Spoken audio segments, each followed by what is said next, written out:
साथियों, आज जनता ने फिर एक बार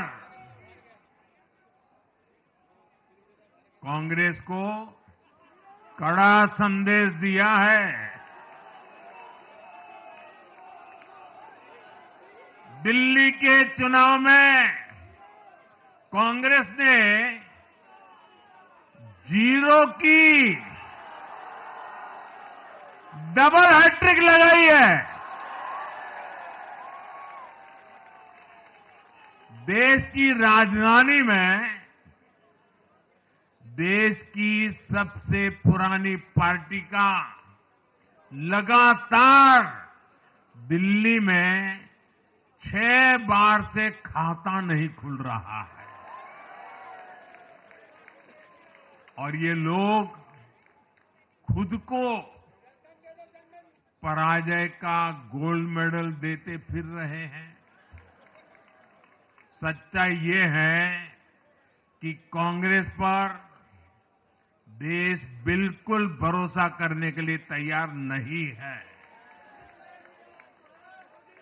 पिछली बार मैंने कहा था कि कांग्रेस एक परजीवी पार्टी बन चुकी है।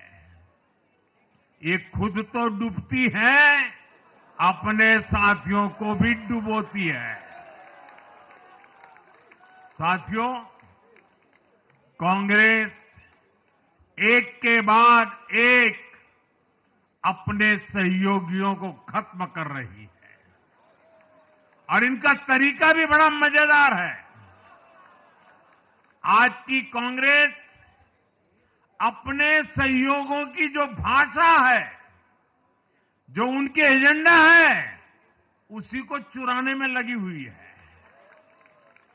उनके मुद्दे चुराती है, फिर उनके वोट बैंक में सेंध मारती है।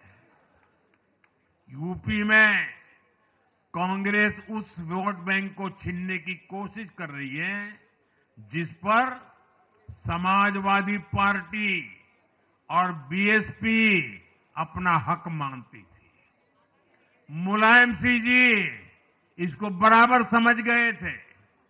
इसी तरह तमिलनाडु में कांग्रेस आज डीएमके की भाषा डबल जोर से बोलती है। उनको डीएमके के वोटर को लुभाना करके खुद की हैसियत बनानी है।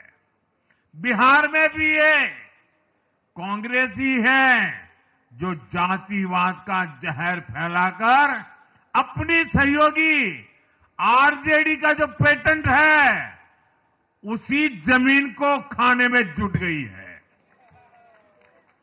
ठीक ऐसा ही हाल जम्मू कश्मीर, बंगाल में भी कांग्रेस ने अपने सहयोगियों का किया है।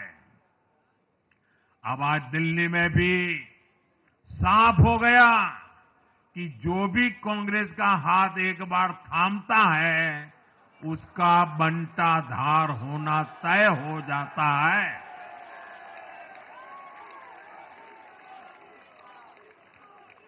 और जो राजनीति का अध्ययन करते हैं उनके लिए मैं आज एक काम छोड़ देता हूं। देखिए, इन्होंने 2014 के बाद 5 साल तक ये कोशिश की, हिंदू बनने की कोशिश की। मंदिरों में जाना, मालाएं पहनना, पूजा करना, भांति भांति की कोशिश की। उनको लगा कि ये करेंगे तो बीजेपी की वोट बैंक में हम सेंध मार करके कुछ ले आएंगे, लेकिन उनकी दाल गली नहीं। तो आपने देखा होगा पिछले कुछ वर्षों से उन्होंने वो रास्ता बंद कर दिया। उन्होंने माना कि ये भाजपा का क्षेत्र है, उसमें पैर नहीं डाल सकते। अब जाए तो जाए कहा, तो ये राज्यों की जो अलग अलग पार्टियां अलग अलग अपने मुद्दों पर जो अपनी जान चला रही हैं, अब उनकी नजरें उन पर है और इसलिए, और वो भी समझ गए होंगे, बोलते नहीं होंगे, समझ गए होंगे कि ये उनको ही खा रहे हैं। साथियों, इंडी गठबंधन के दल अब कांग्रेस का ये कैरेक्टर समझने लगे हैं। इंडी वालों को ये एहसास हो रहा है कि जिस वोट बैंक को उन्होंने कांग्रेस से छीना है, अब कांग्रेस उसे वापस पाने में जुटी है।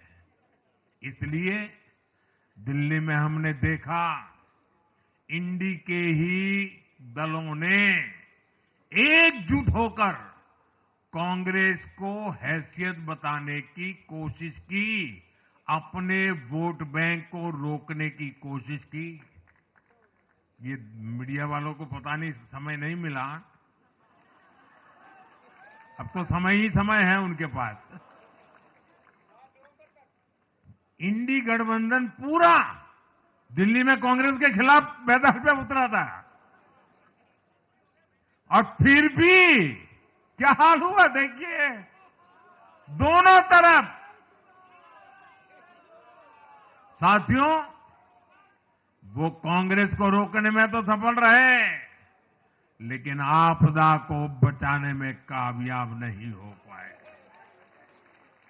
साथियों, कांग्रेस का हाथ थामने वाले इसलिए भी बर्बाद हो रहे हैं क्योंकि आज कांग्रेस वो कांग्रेस नहीं है जो आजादी के आंदोलन के समय थी, जो आजादी के बाद कुछ दशकों तक थी। आज वो कांग्रेस नहीं है। आज कांग्रेस देश हित की नहीं, अर्बन नक्सलियों की राजनीति कर रही है। कांग्रेस के नेता जब कहते हैं वो भारत से लड़ रहे हैं, इंडियन स्टेट से लड़ रहे हैं, ये नक्सलियों की भाषा है। ये समाज में, देश में अराजकता लाने की भाषा है। और यहां दिल्ली में तो आपदा भी उसी अर्बन नक्सली सोच को ही आगे बढ़ा रही थी। कांग्रेस की ये अर्बन नक्सली सोच राष्ट्र की उपलब्धियों पर अटैक करती है। ये पूरी दुनिया में अपनी ही सोच का आर्थिक, सामाजिक और राजनीतिक निजाम लाना चाहती है। जब ये कांग्रेस में अर्बन नक्सलियों का डीएनए घुस गया है, तब ये कांग्रेस हर कदम पर बर्बाद हो रही है।